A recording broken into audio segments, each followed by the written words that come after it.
मंचस्थ विद्वज्जन, सन्यासी वृंद, उपस्थित मातृशक्ति भद्र पुरुषों, बहुत कुछ आपने सुना और किस हेतु यहाँ हम सब एकत्रित हुए उस गर्मामयी कार्यक्रम को आपने देखा। निश्चित रूप से ये आर्य समाज के इतिहास में एक बहुत ही याद रहने वाला और महत्वपूर्ण कार्यक्रम का आज यहाँ पर प्रारंभ हुआ है। और महर्षि दयानंद के 125वें निर्वाण वर्ष को पूरे वर्ष मनाने का जो एक निर्णय लिया, ये बहुत ही सूझबूझ से कई दिनों से इस पर विचार चल रहा था कि दुनिया के छोटे छोटे से व्यक्तियों का तो परिचय समाज से है, किंतु जिसने समाज को आध्यात्मिक, सामाजिक, राष्ट्रीय चेतना दी, जिसे युग पुरुष कहते हैं, आज भी ये समाज उससे परिचित नहीं है। इसलिए हमारी सार्वजनिक सभा के अपने कैप्टन देवरत्न जी आर्य के बड़ी सूझबूझ के साथ में उन्होंने इस बात को रखा कि पूरे वर्ष यदि महर्षि के इस निर्वाण दिवस को मनाएं तो निश्चित रूप से जो 125 वर्ष में हम नहीं कर सके हैं वो हम एक वर्ष में कर सकेंगे। और मैं देख रहा हूं कि हम उस बात पर चलते हुए अग्रसित हो रहे हैं। और बड़ी प्रसन्नता की बात है कि पूरे देश में अनेक प्रांतों में इस कार्य में प्रांतीय सभाएं और समाज के व्यक्ति जुड़ चुके हैं। महर्षि को स्थापित करने का अर्थ आर्य समाज को स्थापित करना। यदि महर्षि स्थापित हो जाते हैं तो महर्षि के विचार जो वेद से उत्प्रोत हैं, स्वतः अपने आप उस वेद का भी परिचय समाज तक हो जाएगा।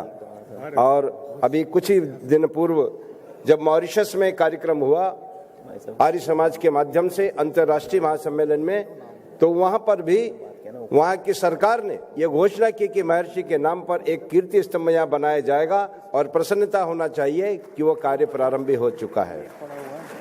इसी प्रकार इस देश में हमारे अपने प्रांतों में गुजरात, महाराष्ट्र, राजस्थान, छत्तीसगढ़, मध्य प्रदेश, जम्मू आदि अनेक और दिल्ली आदि अनेक प्रांतों में जा जाकर वहां के कार्यकर्ताओं से चर्चा की, कार्यकर्ताओं का सम्मेलन हुआ और उन सब ने इस बात को बड़ी संकल्प के साथ में इस बात को दोहराया, स्वीकार किया कि महर्षि के जो विचार हैं, महर्षि का जो संदेश है, उसको हम जन जन तक पहुंचाने का प्रयास करेंगे। बंधुओं, अनेक संविधाओं में लकड़ियों में आग हो और वो एकत्रित न हो तो ज्वाला का रूप नहीं ले सकती है। वही स्थिति आपकी और हमारी है। व्यक्तिगत रूप में जो कार्य कर रहे हैं, आप इतिहास उठाकर देख लो कि अन्य संप्रदाय या दूसरे व्यक्ति संगठित होकर जो कार्य करते हैं, हमारे अनेक इसमें ऐसे महानुभाव बैठे हैं जो अपनी व्यक्तिगत क्षमता के अनुसार वो उनसे भी बड़ा काम कर रहे हैं,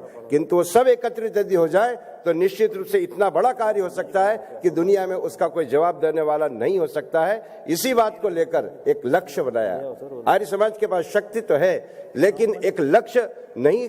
मैं ऐसा नहीं कहना चाह रहा हूं कि इसके पूर्व किसी ने इस पर चिंतन नहीं किया, लेकिन अभी हमारे सब साथी, सभी लोग इस बात पर विशेष ध्यान दे रहे हैं कि आर्य समाज की शक्ति को लक्ष्य के साथ में आगे बढ़ाया जाए। और उसी का परिणाम है कि एक वर्ष तक यदि महर्षि दयानंद के इस कार्य को एक लक्ष्य के साथ में यदि आगे बढ़ाएंगे तो इस पर विश्वास रखिए कि 125 वर्ष में जो महर्षि की पहचान इस विश्व में नहीं हुई वो एक वर्ष में हो जाएगी। और बड़ी प्रसन्नता की बात यह भी है कि सभी और इस बात का स्वागत किया जा रहा है। बड़ी अच्छी भावना है लोगों में।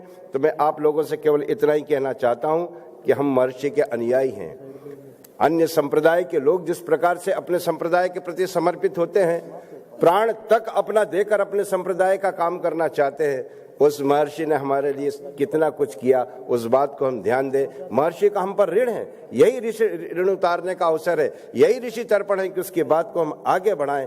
इसलिए आप लोगों से मेरा निवेदन है कि जो कार्य हो रहा है इसे अपना व्यक्तिगत कार्य समझें। किसी संस्थागत कार्यक्रम समझ के हम दूर हट जाते हैं कि संस्था के लोग हैं, करेंगे, बहुत लोग हैं करने वाले, तो काम नहीं चलता। इससे हम, क्योंकि प्रत्येक व्यक्ति का ऋषि से संबंध है, प्रत्येक व्यक्ति पर ऋषि का ऋण है।